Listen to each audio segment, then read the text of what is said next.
La casa parecía contener la respiración sin él, así que nunca regresé, no porque no lo amara, sino porque algo en mis huesos siempre me decía que me mantuviera alejada cuando él no estaba. El aire cambiaba cuando se iba, como si la casa suspirara aliviada, o se preparara para algo más oscuro. Ese día, regresé solo porque olvidé mi pasaporte. Se suponía que debía volar esa noche, una parada rápida, entrar y salir. Ese era el plan. Pero los planes no importan cuando el destino te espera en el sótano. La puerta del sótano estaba entreabierta. Extraño, él siempre la mantenía cerrada con llave. Decía que estaba lleno de cosas rotas, moho, desorden. Nunca dejaba que los limpiadores bajaran. Nunca me dejó bajar a mí. Pero algo, un sonido, quizás, me atrajo. Bajé los crujientes escalones de madera, de esos que gimen como si te estuvieran advirtiendo. Hacía frío, oscuro. El olor me golpeó primero. No era moho, no era polvo, algo humano, crudo. Entonces lo escuché, un susurro, una tos, un crujido de cadenas, y allí estaba ella. No gritó cuando me vio. Parpadeó lentamente, como si yo fuera un sueño que había conjurado demasiadas veces antes. Su cabello estaba enmarañado, su cuerpo, tan delgado, que podía ver sus costillas presionando contra el vestido de algodón. Había un plato de plástico cerca de ella, con migas incrustadas y un vaso de agua que parecía tener días. Pero fue su rostro lo que me destrozó, porque la conocía. 10 años atrás, yo dormía en callejones y rebuscaba en contenedores de basura detrás de los restaurantes. La gente pasaba a mi lado como si yo fuera aire. Pero ella se detuvo. Me dio pan, sopa, una manta. Me llamó hija, y nunca supe su nombre. Mis rodillas golpearon el concreto mientras el peso del recuerdo se estrellaba contra mi pecho. Sus ojos se llenaron de lágrimas, y la oí susurrarlo, solo una vez, con una voz que había olvidado su fuerza. Eras mi pajarito, volaste lejos. Y ahora aquí estaba ella, enjaulada en el sótano de la casa de mi marido. Al principio no me moví, no pude. Mi cerebro gritaba pidiendo lógica, respuestas, razón, pero mi cuerpo solo sabía temblar. Esta mujer, la que me alimentó cuando no tenía nada, la que me vio cuando el mundo me dio la espalda. Ella estaba aquí, debajo de mis pies todo el tiempo, hambrienta, encadenada, olvidada. Y mi marido, era el dueño de esta casa. Me arrastré hacia ella como si me acercara a un fantasma, temiendo que un aliento la hiciera desvanecerse. Sus muñecas estaban en carne viva, el metal mordiendo la piel, la cadena conectada a un perno oxidado en la pared, el tipo de cosa que esperarías en una prisión, no en una casa de lujo en las colinas. Alcancé sus manos, pero ella se encogió. No, susurró. Él lo oye todo. Su voz era como papel de lija, agrietada por la deshidratación y el miedo. Pero incluso en su quebranto, todavía trató de protegerme. Quería gritar, llorar, quemar la casa entera hasta los cimientos, pero todo lo que pude hacer fue susurrar, ¿quién te hizo esto? Ella dudó, luego, con una voz apenas más fuerte que un suspiro. Él dijo que no se suponía que yo viviera. Me levanté rápidamente, la rabia hirviendo bajo mi piel. Marqué el 911, pero mis manos temblaban tan violentamente que apenas podía marcar los números. Entonces me detuve. ¿Y si no me creían? ¿Y si le decían a él que llamé? Necesitaba pruebas, evidencia, y sobre todo, necesitaba saber por qué. ¿Por qué haría él esto? Porque solo hay una cosa peor que encontrar un monstruo en tu casa, es darte cuenta de que te casaste con uno. Arriba, el mundo seguía siendo perfecto. Encimeras de mármol, fresco aroma a limón, la ilusión de paz. Pero abajo, una mujer se estaba muriendo, una mujer que una vez me salvó la vida, y el hombre con el que compartía cama le había quitado la suya pieza por pieza. Me quedé en la cocina más tiempo del que debía, mirando al vacío, escuchando pasos, escuchándole a él, pero la casa seguía en silencio, demasiado silencioso, el tipo de silencio que deja que los secretos se pudran sin ser molestados. Tenía que bajar de nuevo. Necesitaba llevarle comida, agua, una manta, algo.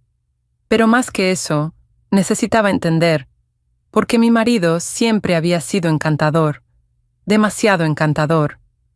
La primera vez que nos conocimos pensé que era Luz. Me encontró trabajando hasta tarde como camarera mientras terminaba la universidad. Dijo que yo era diferente. Dijo que admiraba a las mujeres que escalaban sin ayuda. Me enamoré rápidamente. Me dio un mundo que nunca pensé que merecería. Cenas en restaurantes con vistas al horizonte, rosas sin motivo, una vista de penthouse y promesas adornadas con poesía. Pero ahora solo podía pensar en cada vez que me decía: algunas personas no se pueden salvar, querida. No te agotes intentándolo. ¿Qué quería decir entonces? ¿Se refería a ella? Bajé una botella de agua fresca y una barra de proteína que guardaba en mi bolso. Ella las tomó con manos temblorosas. El envoltorio se le resbaló de los dedos, como si hubiera olvidado cómo sostener la amabilidad. ¿Cómo te llamas? Zrenia, le pregunté suavemente. Ella dudó, masticando lentamente como si tragar le causara dolor. Luego susurró: Teresa. Teresa. Lo recordé, grabado en un recibo de donación que una vez llené con su nombre. Había intentado encontrarla antes, años atrás, pero ella había desaparecido, tan repentinamente como había entrado en mi vida. Ahora sabía por qué. Él me llevó, dijo, rompiendo el silencio. Dijo que nadie me echaría de menos. Casi tenía razón. Tragué el grito en mi garganta. Yo sí te eché de menos, dije.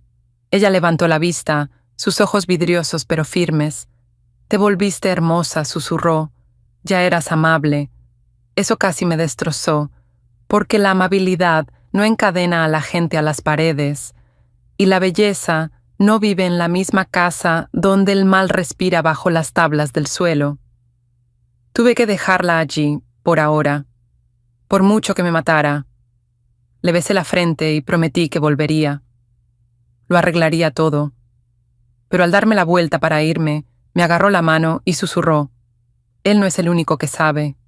Me congelé. ¿Qué quieres decir?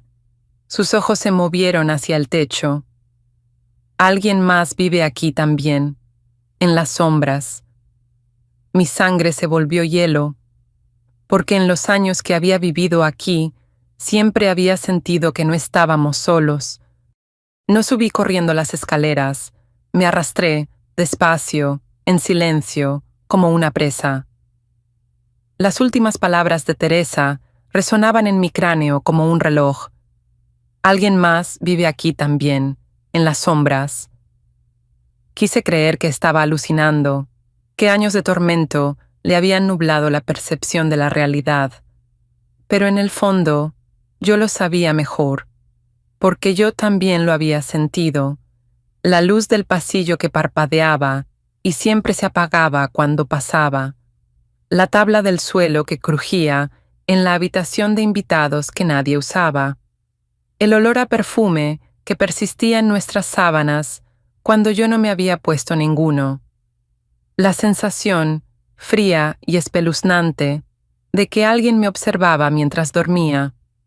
Siempre lo había justificado, porque el amor exige excusas. Pero ahora me estaba quitando la máscara de mi vida perfecta, una capa aterradora a la vez. Busqué en la casa como si nunca hubiera vivido en ella. Armarios, ático, detrás de las paredes donde las reformas nunca terminaron, y fue entonces cuando lo oí. Respirar, débil, lento. No era el mío, venía de detrás de la estantería del estudio. Pegué la oreja a ella y exhaló. Había un mecanismo, escondido, sutil, un hueco entre dos volúmenes de libros de leyes. Los separé y la estantería se estremeció. Luego se movió, revelando un pasillo estrecho y oscuro. Mis manos temblaban en la pantalla de mi teléfono mientras encendía la linterna. El haz de luz cortó la oscuridad y reveló huellas de pisadas en el polvo, frescas, pequeñas, descalzas, como si alguien acabara de pasar momentos antes. Seguí el pasaje. Cada paso se sentía como una traición, del amor que creí conocer, del hombre con el que me casé. Y entonces, una puerta, simple, de madera, cerrada con llave por dentro. Llamé suavemente. Silencio. Luego, movimiento. Y una voz suave. ¿Te envió él? Era la voz de una mujer. Otra.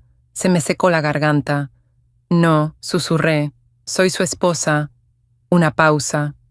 Oh, la esposa. Me preguntaba cuándo me encontrarías. La puerta se abrió desde dentro. Ella estaba allí, descalza, pálida, con los ojos hundidos pero extrañamente alerta. No encadenada como Teresa, no rota, pero paciente, como si hubiera estado esperando. Entra, dijo suavemente. Su habitación era estrecha, sin ventanas, un solo colchón, una lámpara parpadeante, una estantería con diarios, docenas de ellos. Todo en ella se sentía vivido, familiar, demasiado familiar. Mi corazón latió con fuerza al cruzar el umbral. Era más joven que yo, quizás de 20 y tantos, pero había algo ancestral en su mirada, algo que estudiaba a la gente, la coleccionaba. Me miró como si yo fuera un rompecabezas que ya había resuelto.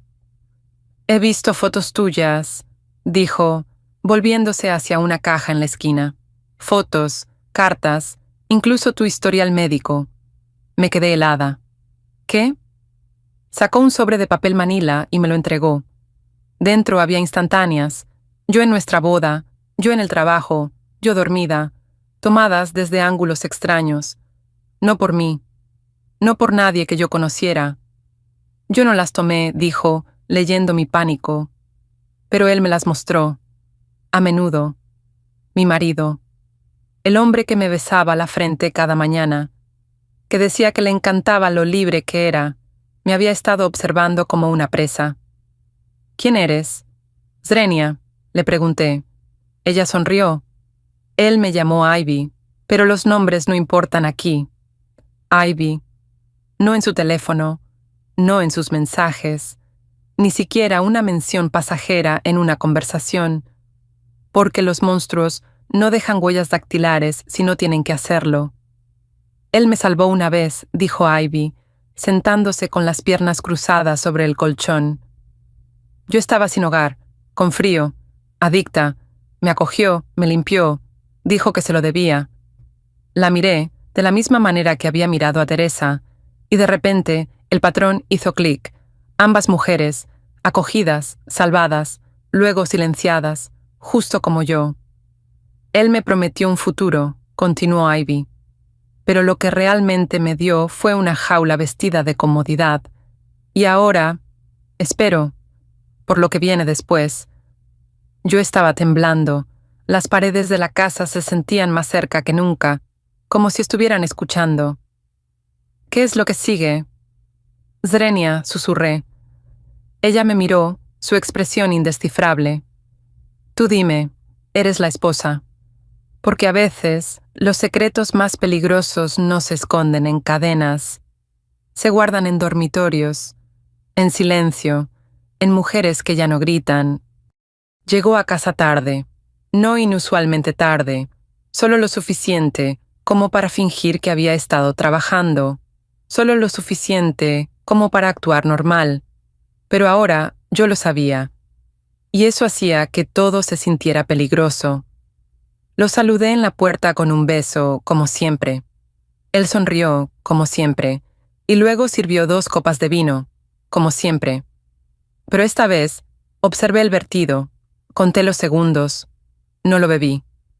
¿Qué tal tu día? Zrenia preguntó. Estudié su rostro, la ligera curva en su sonrisa. la forma en que sus dedos se contraían en el borde del vaso, nervioso o esperando. Interesante, dije. Exploré la casa. Él levantó una ceja. Después de todos estos años, le devolví la sonrisa. Resulta que todavía hay más por descubrir. No se inmutó, ni siquiera parpadeó, pero la comisura de su mandíbula se tensó, solo por un instante, y eso fue todo lo que necesité. Me escabullí antes de la cena, de vuelta al pasillo. A Ivy. Ella se fue, dijo Ivy antes de que siquiera entrara en la habitación. Mi pecho se apretó. ¿Teresa? Ivy asintió. El sótano está vacío, las cadenas están rotas. El pánico floreció. La había encontrado, la había movido, silenciado. Pero Ivy parecía tranquila, casi complacida. Corrió. Chica inteligente, dijo. Ahora somos solo tú y yo. Volví a subir, con el corazón latiéndome con fuerza. Él estaba sentado en el sofá, el vaso de vino todavía lleno, la televisión en silencio. Me miró, y esta vez no se molestó en fingir. «Has estado en lugares donde no deberías», dijo. No respondí. Se levantó lentamente. «Te di todo». Mi voz se quebró. «Me diste una casa construida sobre gritos». El vaso en su mano se hizo añicos. Vino y sangre goteando entre sus dedos. «¿Sabes lo que pasa ahora?», Zrenia preguntó en voz baja. Yo sí, porque yo no era la misma chica que él había elegido. La tranquila, la agradecida. Yo era la mujer que encontró el sótano, que conoció a los fantasmas, que oyó el respirar en las paredes, y ya no tenía miedo. No dijo una palabra más. Simplemente se dio la vuelta y se marchó, tranquilo, como un hombre que se dirige a la cama. Pero yo no me moví, porque algo había cambiado. No había preguntado por el sótano, ni por las chicas. Ni siquiera había negado lo que yo había dicho. No necesitaba hacerlo, porque esta casa no estaba construida sobre la verdad. Estaba construida sobre la confianza, la suya. Y ahora, él creía que aún tenía tiempo de limpiar lo que yo había encontrado. Ivy se quedó en su habitación escondida. Se negó a salir. Todavía no, dijo. No hasta que lo hayas visto todo. ¿Visto qué? Solo me entregó una linterna y señaló el patio trasero. Era pasada la medianoche cuando pisé el césped. El viento era fuerte, trayendo el olor a lluvia y algo más oscuro. Tierra, vieja, removida, húmeda. Seguí la luz detrás de los rosales, pasando el muro cubierto de hiedra, y entonces lo vi. Un trozo de tierra que no coincidía con el resto. Suave, suelta, ligeramente elevada. Había algo que sobresalía de ella. Se me cortó la respiración. Era la esquina de una fotografía. Dañada por el agua, manchada, pero reconocí a la mujer en ella. Yo. Caí de rodillas y escarbé en la tierra. Más fotos, identificaciones, mechones de pelo, una pulsera que creía haber perdido hace 3 años, y en el fondo una lápida, incompleta, sin enterrar, solo una losa con 4 palabras grabadas en ella. Aquí yace la esposa. No podía respirar. No solo me había manipulado, no solo había mentido, lo había estado planeando, no para matarme de rabia, sino para borrarme, pieza por pieza, para enterrarme antes de que yo me diera cuenta de que me estaba muriendo. Corrí de vuelta a casa, mis dedos embarrados, mi corazón acelerado. Pero no lloré. No pude, porque en el momento en que crucé el umbral, él estaba esperando, sosteniendo una pala. Esperaba que la encontraras, dijo con la voz tranquila. Es la única manera de que entiendas por qué esto termina esta noche. Me quedé en el pasillo, empapada en sudor y tierra de jardín, mirando al hombre que una vez juré amar. La pala en su mano no era para defensa, era para clausura, la mía. Podría haberlo hecho sin dolor, dijo suavemente. Se suponía que debía ser obediente, agradecida, ciega. No me inmuté. Ya no. Encontré la tumba, susurré. La que tiene mi nombre. Él dio un paso adelante. Y los diarios, añadí. Él se congeló. No solo enjaulabas mujeres, ¿verdad? Zrenia, las estudiabas, las preparabas, nos coleccionabas. Sus ojos se oscurecieron. No entiendes lo que estaba creando. No, dije, pero entiendo lo que estoy terminando. Se abalanzó, lo esquivé. La pala se estrelló contra la pared junto a mi cabeza, astillando la madera, haciendo llover yeso. Agarré lo más cercano que pude encontrar, uno de los pesados candelabros de latón de la mesa del pasillo. Volvió a balancearse. Esta vez yo estaba preparada. ¡Clang! El metal se encontró con el metal. Saltaron chispas. Gruñó, no de dolor, sino de frustración. Ahora lo veía. No quería pelear conmigo. Quería controlarme. ¿Crees que eres la primera? Drenia, Smotru. Teresa huyó. Ivy se sometió. Pero tú finges que eres fuerte, no lo eres. Sostuve el candelabro con más fuerza. No, dije. Estoy furiosa. Y di un golpe. Directo a sus costillas. Soltó la pala. No me detuve. Un golpe. 2. Al tercero, estaba en el suelo, tosiendo, maldiciendo. ¿Crees que esto termina aquí? Zrenia, no, dije. Termina abajo, donde las tenías. Lo arrastré, por las escaleras, pasando las puertas cerradas, al sótano, y lo encadené, de la misma manera que él la había encadenado a ella, y quizás a otras de las que ni siquiera sabía aún. No me dejarás aquí, se burló. Me incliné. Ya lo hice. Luego subí.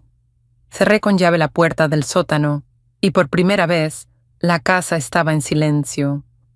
No el tipo de silencio asfixiante, el tipo que significaba libertad. La mañana llegó en silencio.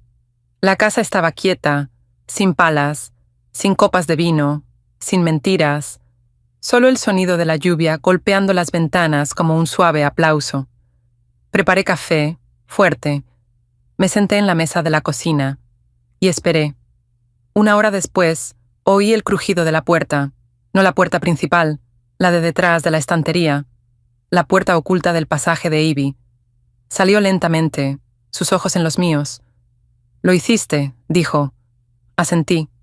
«Lo hice». Y luego otra voz detrás de ella. «No, lo hicimos». Era Teresa, piel pálida, ropa rasgada, ojos vivos. No había corrido lejos, había regresado para terminar lo que había empezado. Preparé 3 tazas de café, extendí las viejas fotografías que había encontrado en el jardín. Las horquillas, los medallones rotos, cada una eligió uno, un pedazo de sí mismas, recuperado. Luego Ivy susurró: «Necesitamos mostrarle al mundo lo que realmente es esta casa». Fuimos habitación por habitación, catalogando todo, las paredes falsas, las cajas cerradas, las cadenas del sótano, las entradas del diario, las cámaras ocultas, la carpeta etiquetada «Próxima esposa».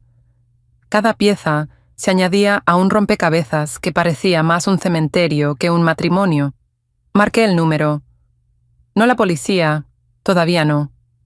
La reportera, la que había estado investigando mujeres desaparecidas durante años. «Necesitas venir a esta dirección», le dije. «Pero trae una cámara y guantes». Llegó en menos de 1 hora, y cuando se fue no lo hizo en silencio. La historia estaba en las noticias al anochecer. Serial Groom mantuvo a mujeres encadenadas en sótano oculto. Esposa convierte a captor en cautivo. 3 sobrevivientes se presentan para contar la verdad. A medianoche llegaron las sirenas. Entregué la llave del sótano. Me preguntaron si quería presentar cargos. Dije que no. Quiero que el mundo presente cargos. Al amanecer, la calle estaba inundada. No de lluvia, de luces intermitentes y cámaras hambrientas. Los reporteros pululaban por el jardín delantero. La policía colocó cinta amarilla alrededor de los pilares blancos donde solía colgar guirnaldas cada invierno. Ya no era mi casa, era un titular. Esposa expone la mazmorra secreta de su marido. ¿Héroe o cómplice?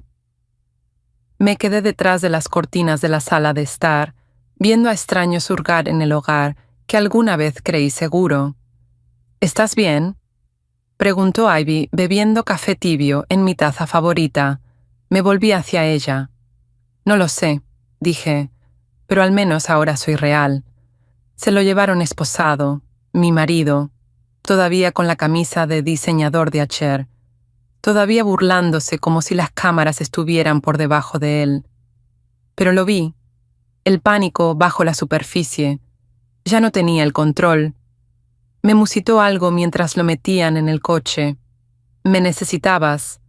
Quizás una vez, pero no le respondí nada. Solo lo miré fijamente. Los detectives revisaron el sótano durante horas. Encontraron retazos de ropa enterrados en el yeso, un teléfono oculto con más de 500 fotos imposibles de rastrear, una caja fuerte con identificaciones, no suyas, y bajo una tabla del suelo, una carta descolorida con el nombre Alicia. No Ivy, no Teresa, no yo, alguien más. Esa noche no pude dormir, no por miedo, sino por preguntarme quién era Alicia y si alguna vez logró salir. Los medios no dejaban de llamar, querían una heroína, una villana, una historia para vender, pero yo tenía una pregunta que resonaba más fuerte que todos sus micrófonos. ¿Y si no fui la primera? Pero se suponía que iba a ser la última. Pasaron 3 semanas. 3 semanas para que la prensa se calmara. 3 semanas para que los titulares cambiaran de heroína de la casa del horror a esposa también a juicio. Pero llegó la citación, pulcra, educada, escalofriante. Usted está por la presente citada. La sala del tribunal no era como la había imaginado, sin dramatismo de madera, sin ecos de martillos. Solo una sala gris, llena de trajes rígidos, ojos recelosos y un hombre que solía dormir a mi lado.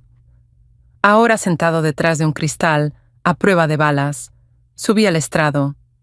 Presté juramento. Dije verdades que una vez enterré bajo alfombras caras y sonrisas amables.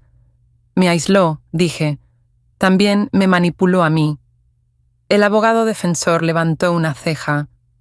¿Y aún así usted vivió libremente mientras otras estaban enjauladas? Tragué saliva con dificultad. Estaba enjaulada de otra manera. Simplemente no podían ver mis barrotes. Teresa testificó después. Al principio tembló, hasta que dejó de hacerlo. Describió las cadenas, la inanición, la manipulación. Me alimentaba de mentiras en lugar de comida. Dijo, olvidé cómo era la luz del sol. Luego Ivy. No tembló. Miró directamente a mi marido. Me quitaste la voz. La estoy recuperando, cada palabra. Pero el momento más inquietante llegó cuando el fiscal presentó la prueba 42. Una entrada de diario. No suya, de ella, Alicia. Decía, si alguien encuentra esto, espero que sepa que yo era real, que existí una vez, que amaba las fresas y odiaba el olor a lavanda, y que mintió cuando dijo que nadie me echaría de menos. Nadie se movió, ni siquiera el juez, solo el eco del fantasma de una chica llenando una habitación demasiado tarde para salvarla. La corte levantó la sesión por el día. Afuera el viento era frío, pero miré a Ivy y Teresa, y por primera vez en años, no me sentí sola. Antes de ser mi marido, era un hombre que me vio llorar en una cafetería. Así empezó todo.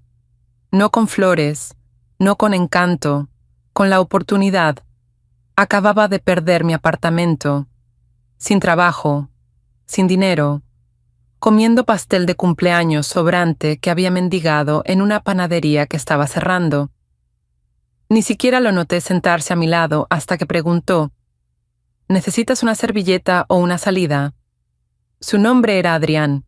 Sus palabras, suaves. Sus ojos, más astutos de lo que entendía entonces. Me pagó el café, dijo que yo merecía más. No se apresuró, esperó, durante semanas. Mientras yo lloraba, reconstruía, tropezaba, él siempre estaba ahí, lo suficientemente lejos como para sentirse segura, lo suficientemente cerca como para sentirse vista. Cuando me ofreció un trabajo en su empresa, dije que sí. Cuando me ofreció una habitación en su casa de huéspedes, me mudé. Para cuando me invitó a salir, yo ya creía que le debía algo. Lo que no vi entonces fue esto. No me estaba rescatando, me estaba coleccionando, pieza por pieza, reemplazando mis elecciones por las suyas, mis miedos con sus soluciones, hasta que un día no estaba tomando decisiones, estaba aceptando instrucciones, no necesitaba cadenas, tenía confianza, solía pensar que el trauma solo era real si te magullaba, si sangraba, pero el mío se infiltró lentamente. Vestía seda y decía, te amo, antes de borrar mi nombre. Por eso no vi el sótano. ¿Por qué no cuestioné las puertas cerradas o las llamadas telefónicas susurradas? Porque estaba demasiado ocupada siendo agradecida, demasiado ocupada sobreviviendo. Ivy me preguntó una vez, ¿de verdad no sabías?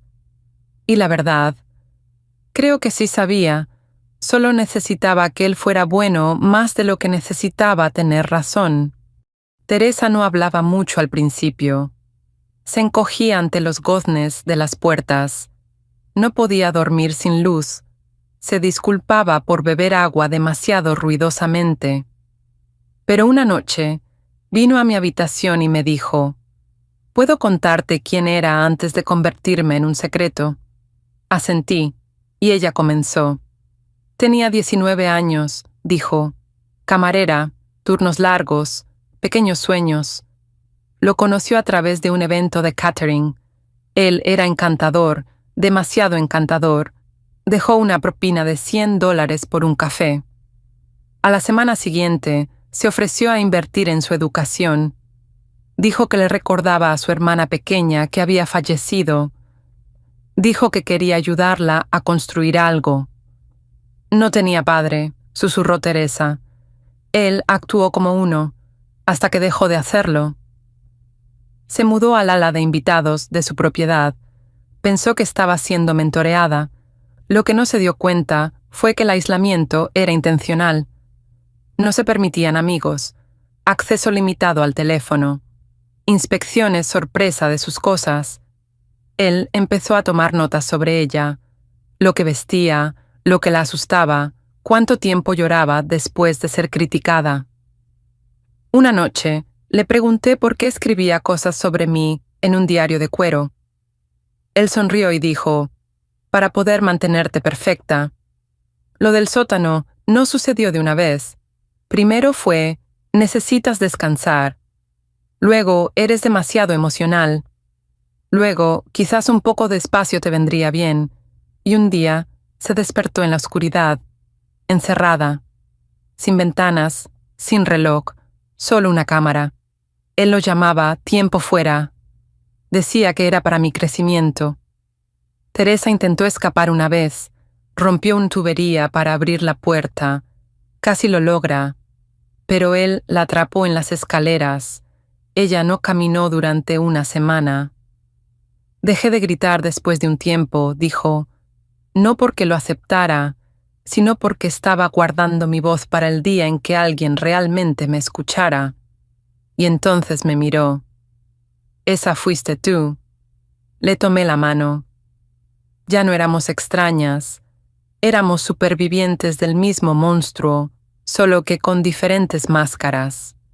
Ivy se sentó a la mesa de la cocina, con los dedos alrededor de una taza de té desportillada que no había tocado. La noche estaba pesada con silencio, no el de miedo, sino el que precede a una verdad demasiado dura para retractarse. Necesito decirte algo, susurró. Debería haberle dicho a alguien hace mucho tiempo. Asentí. Pero por dentro me preparé. porque la forma en que sus ojos se negaban a encontrarse con los míos me dijo que no era una pequeña verdad. Tenía 16 años cuando él la encontró, una pasante voluntaria en el ala de caridad de su compañía, inteligente, tranquila, curiosa.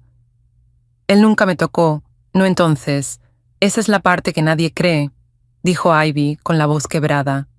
Simplemente observaba, escuchaba, me decía que yo era especial, demasiado especial para la gente de mi edad. La llevó a almorzar 2 veces por semana. Le dio libros, le preguntó sobre su familia. Nunca cruzó la línea, hasta que ella cumplió 18. Él envió a un chofer. Dijo que tenía una oferta de beca que discutir. Pero no era en la oficina, era su villa privada. Entré pensando que era una oportunidad. Me fui 3 días después sintiendo que ya no tenía nombre. Ivy lo denunció. Se la dijo a la directora del programa. Pero al día siguiente fue ella la despedida. Los documentos desaparecieron. Sus correos electrónicos fueron eliminados. Sus amigos fueron calificados de poco profesionales por hablar. No solo atrapaba a chicas en su casa, dijo Ivy. Construyó un sistema que borraba a cualquiera que intentara exponerlo. Hizo una pausa, las lágrimas llenándole los ojos.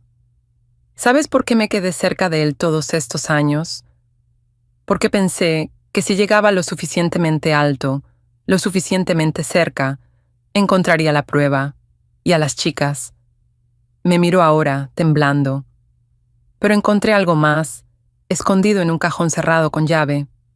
Lo sacó de su bolsillo, una memoria USB, nombres, videos, fechas, transacciones, incluso planos del sótano, antes de que fuera renovado. La miramos como si fuera una bomba, porque de alguna manera lo era. Esa noche no dormí. Me quedé junto a Ivy en el sofá mientras Teresa se acurrucaba en el otro extremo, finalmente descansando en paz. Ya no éramos solo víctimas. Éramos testigos, guerreras, mujeres reclamando la historia del hombre que creyó poseer cada capítulo. Ivy se sentó a mi lado en el borde de mi cama, con la laptop abierta, los dedos temblándole sobre el teclado. La memoria USB ya estaba conectada. ¿Estás lista para esto?, Drenia preguntó, Number. Pero asentí de todos modos, porque la verdad no espera a que seamos lo suficientemente valientes, simplemente espera a ser vista. La carpeta se abrió como una herida.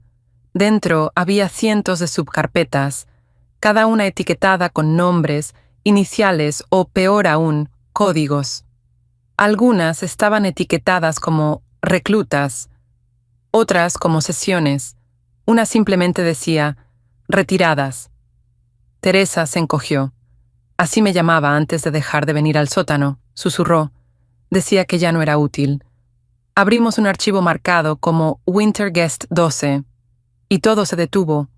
Ahí estaba ella, una chica de no más de 16 años, filmada entrando a la casa de huéspedes, sonriendo, sosteniendo un diario.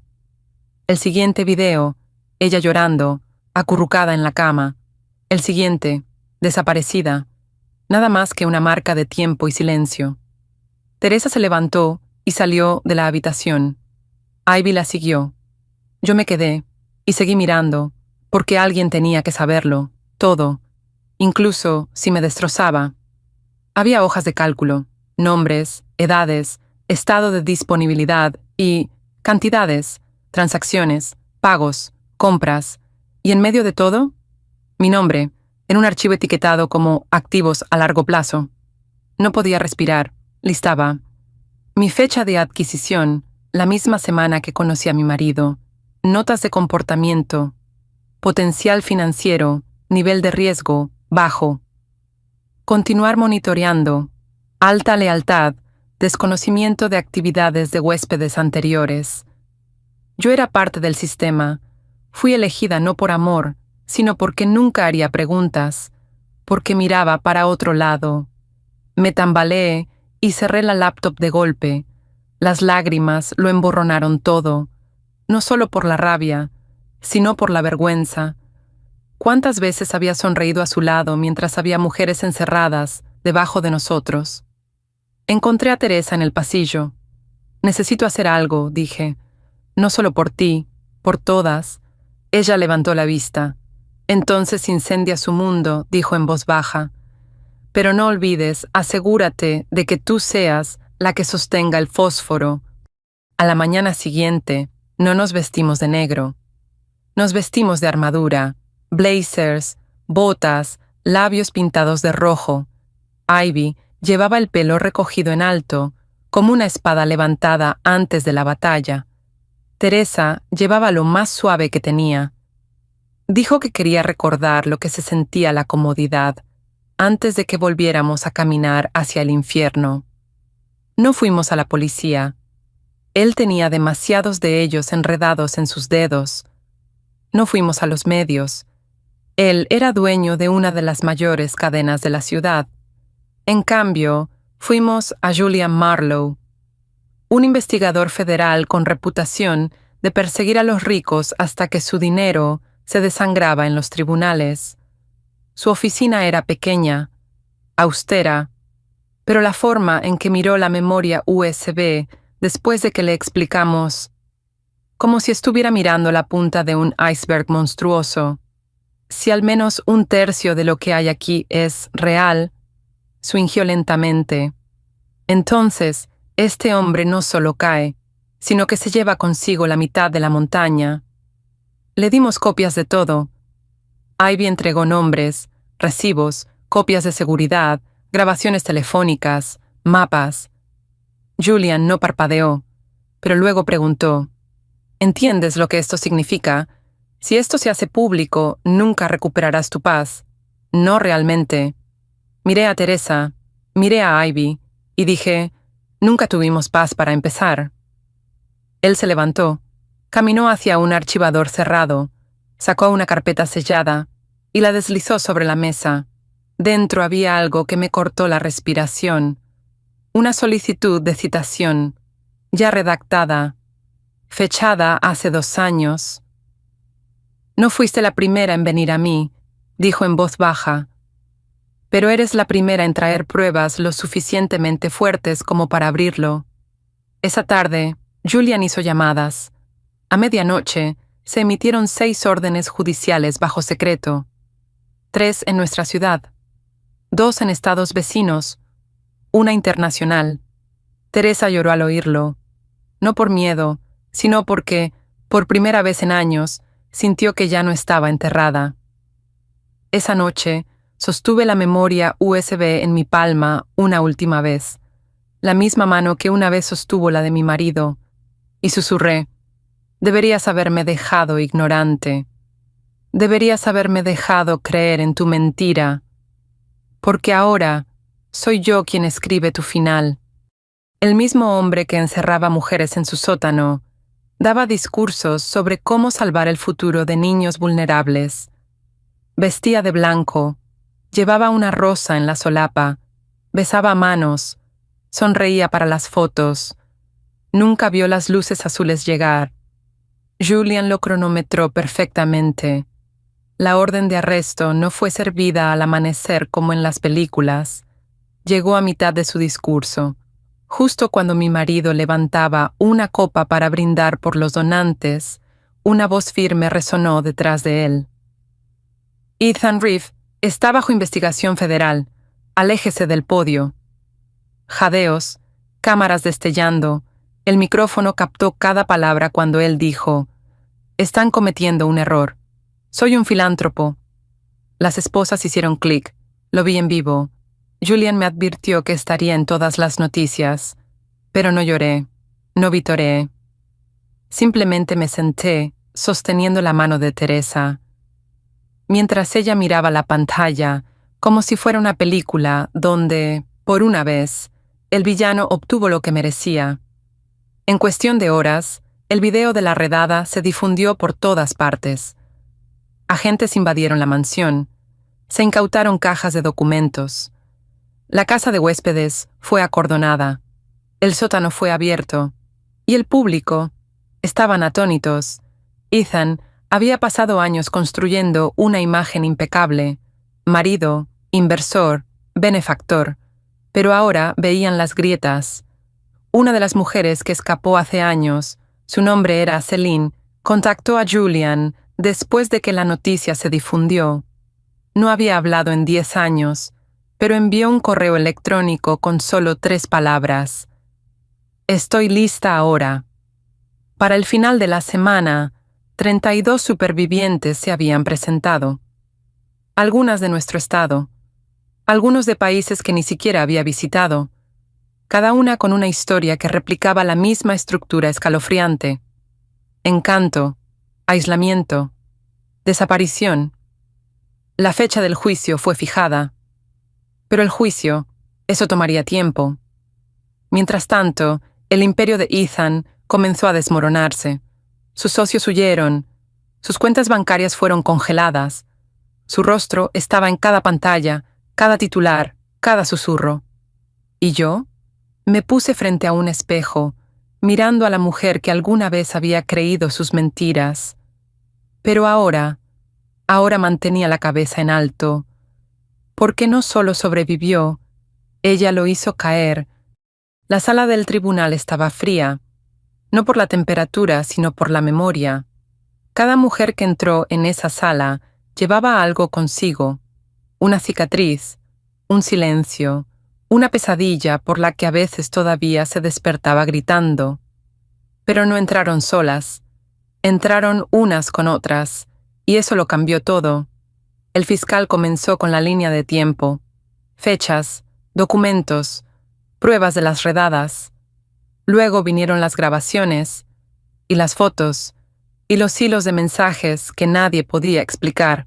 Pero no fue la prueba lo que hizo que la galería contuviera la respiración. Fueron las personas.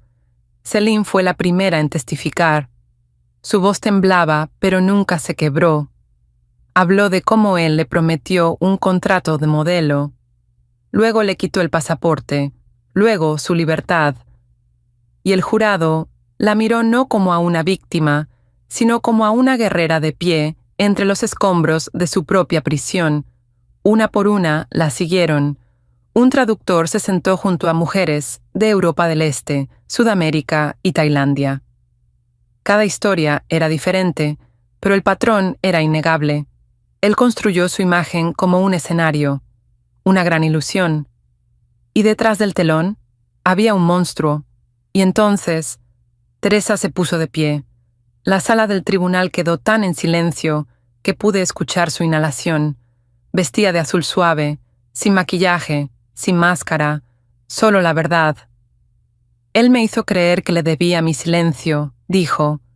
Pero ahora, entiendo, el silencio era lo único que él temía.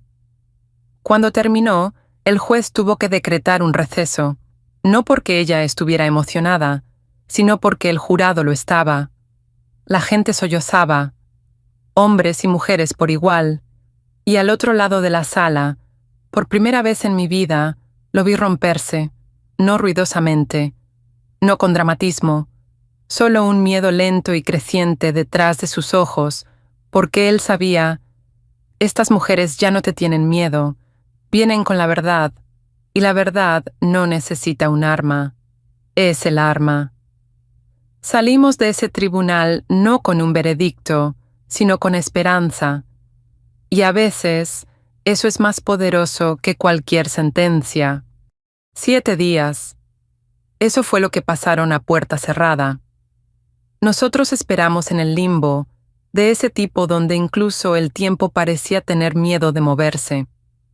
Afuera del juzgado, las furgonetas de los medios pululaban como buitres. Los foros en línea estallaron con teorías. La gente hacía preguntas como si fuera solo un misterio por resolver. Pero para nosotras, no era entretenimiento, lo era todo. La 7ª noche no dormí. Me senté en el suelo de la habitación de Teresa mientras ella me trenzaba el pelo, como solía hacer cuando yo era una niña. No hablamos. No necesitábamos hacerlo, porque a veces El silencio es donde reside el amor. La mañana llegó como un trueno. El teléfono vibró. La voz de Julian era aguda, urgente. Vengan ahora. El jurado ha llegado a una decisión. Nos vestimos de negro. No por luto, sino para recordarnos el poder que ahora teníamos. El juzgado zumbaba como un cable a punto de romperse, y justo antes de entrar, una mujer pasó rozándome. Era mayor. Llevaba un pañuelo descolorido y ojos que contenían más dolor del que yo jamás había visto. No dijo una palabra. Solo me deslizó una nota doblada en la mano y desapareció entre la multitud. La abrí mientras las puertas de la sala del tribunal se cerraban a mis espaldas. 5 palabras, garabateadas con tinta temblorosa. Me hizo lo mismo a mí. La sangre se me heló, porque no reconocía la letra, pero la historia siempre era la misma. El juez entró, todos se pusieron de pie, y el tiempo pareció detenerse. Sobre los cargos de trata de personas, encarcelamiento ilegal, abuso y conspiración. Una pausa. Nosotros, el jurado, encontramos al acusado, culpable de todos los cargos. No lloré, no hasta que me giré y vi el rostro de Teresa. No estaba sollozando, estaba sonriendo. Una sonrisa pequeña, rota, hermosa, porque a veces la justicia no ruge. Susurra. La multitud se agitó. Ethan no gritó ni suplicó. Solo se sentó, mirando a la nada, como un hombre que se dio cuenta demasiado tarde que las jaulas no solo encierran a la gente, también pueden dejar fuera a los monstruos. Había pasado un mes desde el veredicto. La casa seguía en pie, enorme, hermosa, engañosa, como él, pero las cerraduras habían sido cambiadas, los códigos reiniciados, las sombras rotas, y ahora nos pertenecía. Lo primero que hice fue arrancar la cortina de terciopelo del sótano. Teresa se paró a mi lado, sosteniendo una linterna, sus ojos recorriendo el espacio donde le habían robado la vida. No dejes nada atrás, dijo. Si no vio la luz del sol, ya no nos pertenece. Habitación por habitación, la desnudamos, no solo de muebles, o ropa, o secretos, sino de miedo. Julian trajo contratistas. Voluntarios vinieron con cubos de pintura y martillos, y juntos hicimos algo que nunca pensé que fuera posible. Convertimos una prisión en un santuario. El sótano se convirtió en una cocina comunitaria. Los dormitorios de arriba, convertidos en viviendas de transición para mujeres sin ningún lugar a donde ir. Cada una tenía un nombre, una cerradura que podían controlar y una ventana que se abría de par en par. Libertad, en pequeños y cuidadosos detalles. Lo llamamos la Casa Teresa. Ella lloró cuando vio el letrero, no en un número de tristeza, sino porque, por primera vez, no era el secreto de nadie. Era un legado. Los medios vinieron, querían entrevistas, pero a la mayoría les dijimos que no. Esta historia no pertenecía a los titulares, pertenecía a las mujeres que la habían sobrevivido y a las que todavía intentaban hacerlo. Una tarde, me senté afuera con Teresa bajo la higuera que plantamos juntas. Ella me pasó un pequeño papel doblado. Era una foto. Yo, 10 años atrás, pelo enredado, mejillas hundidas, ojos llenos de hambre, tomada la noche en que ella me alimentó. La guardé, susurró, para recordarme que la amabilidad importa, incluso cuando se olvida por un tiempo. Pero yo no lo olvidé. Nunca lo haría, porque ahora, la chica que no tenía nada, había construido un hogar, y la mujer que una vez había estado escondida debajo de él, finalmente estaba libre encima de él. La carta permaneció intacta durante semanas, enterrada en un cajón, junto a viejos recibos y cosas que no era lo suficientemente valiente como para tirar. No tenía dirección, sin saludo, solo dolor y verdad. Pero hoy se sentía diferente. quizás porque la casa ya no resonaba con sus pasos, o porque la risa de Teresa ahora bailaba por los pasillos, o quizás porque la sanación a veces necesita un final, incluso si el final llega con tinta. Saqué el papel, lo alisó sobre el escritorio y dejé que mi mano se moviera antes de que el miedo me alcanzara. Al hombre que nos rompió. Una vez me dijiste que no sería nada sin ti, que nadie me creería, que estaba demasiado rota, demasiado necesitada, demasiado pequeña, pero te equivocaste, porque construí algo sin ti, algo más fuerte que tus secretos, algo que respira luz donde dejaste sombras. Querías que cargara con tu vergüenza, pero te la devolví en la corte, en la verdad, frente al mundo, y no me inmuté. Teresa es libre, estoy viva, y tu nombre ya no tiene poder sobre el mío. Así que escribo esto, no porque quiera que lo leas, sino porque necesito dejarlo ir, y lo firmo con el nombre que intentaste enterrar bajo el silencio, porque ahora es mío otra vez. Lena Hartley. No la sellé, no la envié, la quemé, y mientras la llama lamía las últimas letras hasta convertirlas en ceniza, un peso que no sabía que aún cargaba, finalmente se levantó. Afuera el sol calentaba el jardín que Teresa había plantado, lavanda, salvia, cinias de color rojo brillante. Las mujeres se sentaban en el porche, bebiendo café y planeando entrevistas de trabajo, riendo como lo hacen los supervivientes, desordenadas y ruidosas y sin miedo.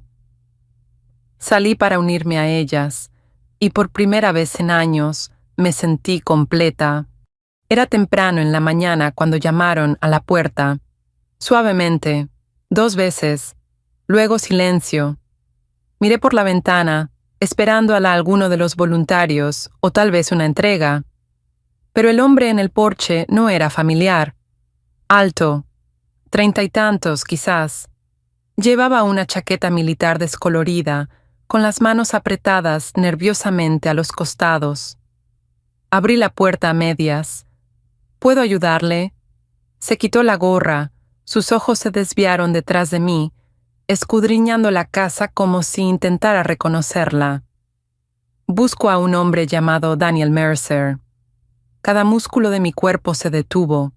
Ese nombre, su verdadero nombre, no el que cambió cuando los escándalos lo alcanzaron, no se había pronunciado en esta casa en meses.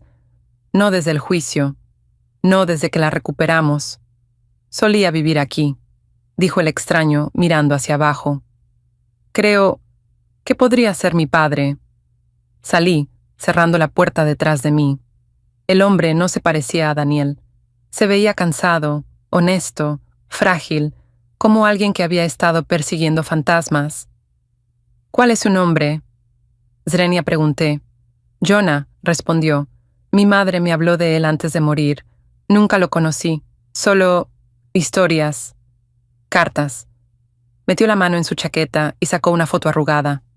Daniel, sonriendo, más joven, con una mujer que no reconocí, y un bebé en sus brazos. No quiero nada, dijo Jonah. Solo necesitaba ver dónde vivía, dónde él cambió. Me senté con él en el porche. No hablamos por un tiempo. Luego le conté la verdad. No toda, algunas heridas pertenecen a los supervivientes, no a los legados, pero lo suficiente para que Jonah entendiera que el hombre al que estaba persiguiendo no era un hombre al que idolatrar. Hay un lugar aquí para ti si lo necesitas, dije suavemente, no por él, sino porque mereces empezar donde reside la verdad. Me miró, con los ojos llenos del dolor que una vez yo cargué. Luego asintió. No quiero ser como él, susurró. Quiero ser mejor. Esa noche, Teresa hizo estofado para todos. Jonah se quedó, no como un recordatorio, sino como un comienzo. Una forma de convertir algo roto en algo honesto. La casa, una vez construida para el silencio, ahora resonaba con voces, con música, con verdad. Y me di cuenta, incluso los fantasmas pueden formar parte de la sanación, si elegimos enfrentarlos. La calle no había cambiado mucho. La acera seguía agrietándose bajo mis talones. La misma vieja tienda de la esquina parpadeaba con un letrero de neón estropeado. Un gato callejero cruzó el callejón como si todavía dominara el barrio. Pero yo había cambiado. Entonces, era una chica con ojos hundidos, tierra debajo de las uñas y nada más que hambre en sus huesos. Ahora, caminaba con propósito, con peso, con la memoria cosida en cada paso. Y yo estaba aquí por ella. Me detuve frente al mismo restaurante, el mismo donde rogué por sobras y obtuve un sándwich en su lugar. De una extraña con ojos cálidos, una sonrisa cansada y una amabilidad que no hacía preguntas. Ella no solo me alimentó, ella me vio. Y ahora, 10 años después, supe lo que tenía que hacer. El interior seguía siendo acogedor, suelos de linóleo, asientos de cuero rojo, el suave tintineo de la cerámica. Una mujer mayor limpiaba la barra. Su espalda era más delgada, el pelo salpicado de más canas, pero la reconocí, incluso antes de que se diera la vuelta. Di un paso adelante. Se me cortó la voz, luego se estabilizó. ¿Me recuerdas? Ella parpadeó, estudió mi rostro, luego su mano voló a su boca. Eras la chica de afuera, la del abrigo raído. Dios, siempre me pregunté qué te había pasado. Sonreí a pesar del escozor en mi garganta. Sobreviví, gracias a ese sándwich, gracias a ti. Nos sentamos. Le conté todo, sobre la mansión, la traición, el rescate, la reconstrucción, sobre cómo la encontré en el sótano. Hambrienta, olvidada, pero no rota. Ella lloró entonces, en silencio, como lo hacen las mujeres fuertes cuando finalmente se permiten sentir los años. No pensé que nadie lo recordaba, susurró. Nunca pedí agradecimientos. Pero te lo mereces, dije. Y más. Le entregué el sobre. Dentro, una escritura, de una pequeña casa cerca del refugio comunitario, totalmente pagada, totalmente suya. No es caridad, añadí. Es pasar adelante lo que tú me diste. Ella intentó protestar, pero le tomé la mano. Me salvaste cuando nadie más me vio. Ahora me toca devolverle la vida a alguien. Esa noche, salí del restaurante al mismo viento frío que una vez temí, pero esta vez tenía un abrigo, tenía calor, y tenía la fuerza de cada mujer que alguna vez había sostenido a otra al borde del abismo. Estaba enterrada en la pila de correo, en la recepción del refugio, sin nombre, sin remitente. Solo mi nombre de pila, Lena, garabateado con una letra familiar e inclinada. Mis dedos temblaron incluso antes de tocarla. No había visto esa letra en años, pero el fantasma de ella vivía en cada página quemada de su diario. Daniel. La llevé a mi oficina, cerré la puerta y me senté durante mucho tiempo. El sobre se sentía demasiado ligero para cargar tanto peso, pero en el momento en que rompí el sello, todo volvió de golpe. Las mentiras, la manipulación, el sótano, y sin embargo, ya no quedaba rabia en mí. Solo el frío dolor de saber que algunas heridas aún intentaban susurrar, incluso después de haber sido cerradas. Lena, no escribo para pedir perdón, no te insultaré pretendiendo que lo merezco. Lo he perdido todo, supongo que eso es justicia. Nunca fuiste débil, lo veo ahora, siempre fuiste la más fuerte. Oí lo que has hecho desde entonces, el refugio, la casa, la gente que has salvado. No sé cómo te convertiste en lo que eres, después de lo que te hice pasar, pero una parte de mí está orgullosa de ti. No espero que respondas, solo necesitaba que supieras. Lo recuerdo todo. Doblé la carta lentamente, sin disculpas, sin excusas, solo ecos. Miré por la ventana a las mujeres en el patio. Teresa reía con una de las nuevas chicas. Jonah ayudaba a traer donaciones. Mi familia ahora. Mi legado. Y de repente entendí algo. Las palabras de ese hombre ya no tenían poder sobre mí. Su recuerdo era una sombra, y yo estaba completamente a la luz. Abrí el cajón inferior de mi escritorio y guardé la carta, no para olvidar, sino para recordarme. Incluso cuando los fantasmas vuelven a llamar, no tengo por qué responder.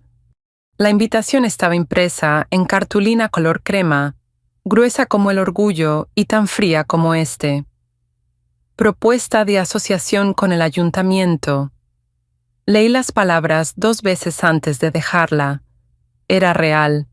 Me querían a mí, Lena Hart, la chica sin hogar que una vez pisotearon, de la que susurraron, contra la que cerraron puertas, para volver como oradora principal y posiblemente liderar una iniciativa de vivienda comunitaria.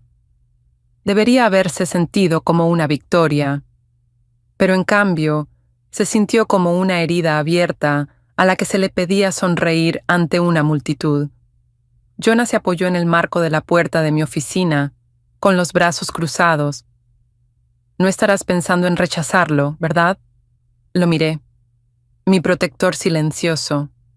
El chico que una vez me encontró destrozada y se quedó el tiempo suficiente para verme levantarme.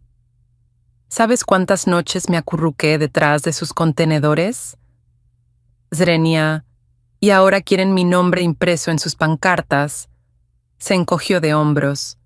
Sí, porque finalmente se dieron cuenta de que la mujer detrás del nombre reconstruyó lo que ellos dejaron en ruinas. Esa noche, caminé por las calles de mi antiguo barrio. Los mismos bancos, las mismas vallas, la misma indiferencia en algunos ojos. Solo que ahora, el frío no me alcanzaba, porque ahora poseía calidez, no solo en mi cuerpo, sino en mi voz. Regresé a casa y redacté mi respuesta. Al ayuntamiento, gracias por la invitación. Acepto, pero no hablaré para entretener, hablaré para confrontar. No todas sus manos están limpias, y no todas sus ofertas son desinteresadas. Si quieren construir un futuro mejor, empieza por enfrentar lo que ignoraron en el pasado. Vendré, pero no para portarme bien, vendré a decir la verdad.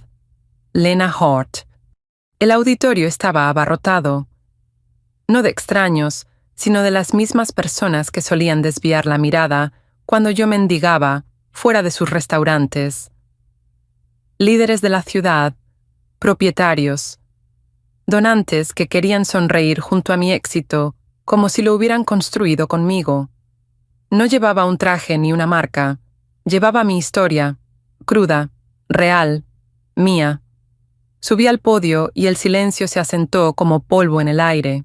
Esperaban un discurso. Lo que les di fue un ajuste de cuentas. Mi nombre es Lena Hart. Algunos de ustedes solo me conocen ahora por sus recortes de prensa y cartas de subvención. Pero hace 10 años dormía bajo sus escaleras, sangraba en sus aceras, rogaba con los labios agrietados mientras ustedes tomaban café y decían, no contacto visual. Los ojos se abrieron de par en par. Algunos cayeron a sus regazos. Dejé que la verdad se mantuviera allí, pesada. ¿Quieren que hable de soluciones? Bien, la solución es la dignidad. La solución es la rendición de cuentas. Estallaron aplausos, dispersos, inquietos. Entonces lo vi. Fila 6, asiento de pasillo. Abrigo gris, cicatriz en la mejilla. Se me cortó la respiración. Marcus, el hombre que una vez prometió protección y en cambio cerró las puertas del refugio la noche en que casi me congelo hasta morir detrás de ellas. El hombre que sabía que yo estaba afuera y eligió marcharse. Mi corazón latía con fuerza. Mi voz vaciló por medio segundo, justo lo suficiente para que Jonah, observando desde un lado, se inclinara. Pero me mantuve erguida. Algunos de ustedes creen que lo olvidé, que el pasado se desvanece como los moretones, pero yo llevo las caras, las elecciones, la traición, y hoy no hablo como su invitada. Miré directamente a Marcus. Hablo como su espejo. Después se acercó, tímido, pálido. Lena, guárdalo, dije con calma. Dejaste morir a una chica esa noche. Por suerte, yo no lo hice. Él parpadeó, con la boca entreabierta. Esto no fue un discurso, fue una advertencia, añadí. Cada vez que alguien elija la conveniencia sobre la compasión, estaré allí, contándoselo al mundo. Luego me alejé, y esta vez nadie me apartó la mirada. La llamada llegó justo después de medianoche. Jonah dormía a mi lado, su respiración constante, su brazo descansando sobre mi cintura como un ancla. Pero cuando vi su nombre destellar en mi teléfono, cada pizca de paz se desvaneció. Teresa. No había oído su voz desde aquel día en el sótano, cuando la traje a mis brazos y le prometí, nunca dejaré que nadie te haga daño de nuevo. Pero ahora, su nombre parpadeaba en mi pantalla como una bengala de advertencia. Contesté, Lena. Su voz era como papel de lija, débil, pero viva. Teresa, ¿estás bien? No respondió de inmediato. Todo lo que escuché fue su respiración y algo más, sollozos ahogados, no los suyos. Se lo llevaron, susurró. Me senté, el corazón latiéndome con fuerza. ¿Qué quieres decir con que se lo llevaron? ¿Quién? El hermano de tu marido, el de los ojos fríos. Regresó. Dijo que necesitaba un favor. Le dije que no, pero Lena se llevó a Nico. Nico. El niño que ella crió en silencio. El chico que apenas hablaba pero sonreía cuando le llevaba libros y crayones. El hijo de Teresa, o tal vez de alguien más. Ella nunca lo dijo, solo que lo encontró y lo mantuvo a salvo. Dijo que sabe dónde escondí los documentos, que si no se lo digo, Nico morirá. Sentí la bilis subir por mi garganta, porque recordaba esos documentos, enterrados bajo las tablas del suelo de la antigua habitación de Teresa en el sótano. Una vez me los mostró, archivos, fotos, nombres, pruebas, prueba de lo que mi marido había hecho, lo que su familia había hecho, y ella los había escondido. Por mí. Ahora estaban usando a su hijo para hacerla salir. ¿Dónde estás? Zrenia pregunté. Corrí. Estoy en la iglesia de la calle 5 y 1000. Por favor, Lena. No sabía a quién más llamar. Me deslicé fuera de la cama, con el corazón como una tormenta dentro de mí. Jonah se movió. ¿A dónde vas? Zrenia murmuró. A saldar una deuda, dije, agarrando mi abrigo, y a empezar una guerra que debía haber terminado hace mucho tiempo. La iglesia de 5 y 1000 estaba a medias iluminada y hueca, el tipo de lugar donde la fe perduraba como polvo en los rincones. Teresa estaba encorvada en un banco, aferrándose al suéter de Nico como si fuera el latido de su corazón. Se veía más pequeña de lo que recordaba, no solo más delgada, frágil, como si un viento fuerte pudiera llevársela. Me observaron, Lena. Me siguieron desde el refugio hasta la tienda. Luego, una noche, él simplemente llegó. Sus manos temblaban. Le envolví las mías. Vamos a volver, dije. Vamos a recuperar lo que enterraron y vamos a sacarlo. Entramos en la casa por la puerta del sótano, donde Teresa una vez se había escondido de monstruos que fingían ser hombres. El aire era denso, húmedo por el moho y los recuerdos. Ella me guió por el pasillo, más allá de las paredes que yo solía fregar, hasta la habitación donde su cama una vez estuvo sobre una alfombra podrida. Aquí, susurró, golpeando las tablas del suelo. Me arrodillé, desprendí la madera con un destornillador oxidado. Las tablas crujieron como si recordaran haber sido pisadas por fantasmas. Debajo no había solo un compartimento, era un ataúd. Dentro había carpetas, viejas y manchadas de agua, apiladas entre sobres sellados, cintas de casete y docenas de fotografías, fotos de moratones, de chicas en uniformes, de firmas forzadas, con manos temblorosas, y una foto por la que apenas pude respirar. Yo, a los 15 años, llevando la ropa del refugio, de pie junto al padre de mi marido. Él tenía la mano en mi hombro. Yo no recordaba ese día, pero la cámara sí. Te lo dije, dijo Teresa, no ayudaban a chicas como nosotras, nos cazaban. Lo tomamos todo. No hablamos en el viaje de regreso. Solo nos abrazamos, dos supervivientes convertidas en soldados. Pero cuando llegamos a mi coche, una nota estaba metida bajo el limpia parabrisas. La desdoblé con dedos temblorosos. Trae las cintas. Ven sola. O el chico desaparece. M. Las rodillas de Teresa cedieron. Y finalmente entendí.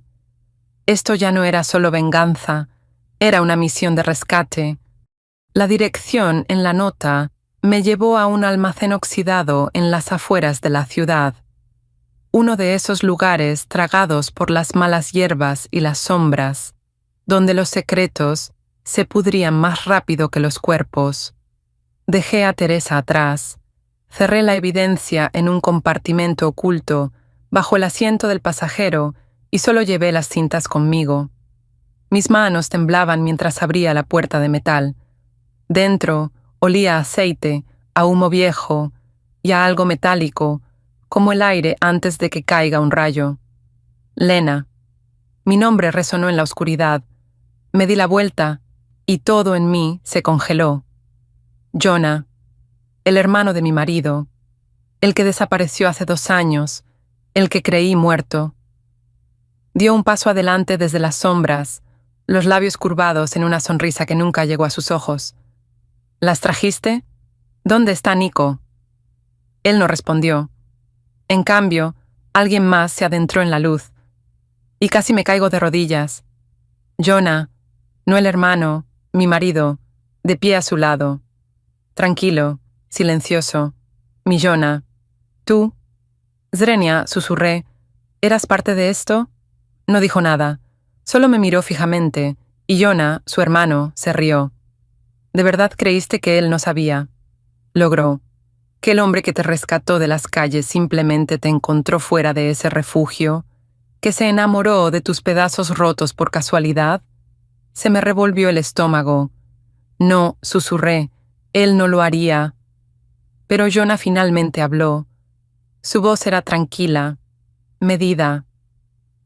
Nunca se suponía que la encontrarías, Lena, y definitivamente no se suponía que la trajeras de vuelta. Me tambaleé hacia atrás, ahogándome con la verdad que me arañaba la garganta. Todos estos años, cada beso, cada promesa, una mentira. ¿Dónde está el chico? Zrenia exigí. Dímelo ahora. Jonah se apartó, y de detrás de una pila de cajas, Nico emergió, ojos muy abiertos, silencioso, a salvo, por ahora. Intercambio, dijo Jonah. Las cintas por el chico. Metí la mano en mi bolso, pero no estaba sosteniendo las cintas. Estaba sosteniendo otra cosa, la grabadora, y ya estaba reproduciéndose. Sus voces, sus confesiones, todo. Sonrían, dije. Están en vivo. La luz roja de la grabadora parpadeaba constantemente en mi mano. Jonah se abalanzó, pero di un paso atrás, sosteniéndola en alto como una antorcha. Llegas tarde, dije. Ya se está transmitiendo. El pequeño transmisor sujeto bajo mi abrigo había estado en vivo desde que entré al almacén. El gerente de la estación me debía un favor, y esa noche, cada palabra resonaba a través de los estéreos de los coches, los altavoces de las tiendas de conveniencia y las salas de estar de toda la ciudad. ¿Crees que alguien te creerá? Zrenia, gruñó Jonás. Eres solo otra chica rota que recogieron de la calle. Y tú eres un hombre con antecedentes penales y un tic nervioso, le espeté. ¿A quién crees que creerán cuando llegue la policía? Fue entonces cuando Jonah sacó la pistola. Nico gritó. Me lancé frente a él, y luego otro disparo sonó, pero esta vez no fue de la mano de Jonás, fue desde las vigas. Teresa, aferrada a un viejo revólver, con lágrimas surcando su rostro. No volverás a hacerle daño, susurró. Jonah se desplomó en el suelo, la sangre extendiéndose bajo él como secretos derramados. Mi marido, el hermano de Jonah, cayó de rodillas. No de dolor, de shock.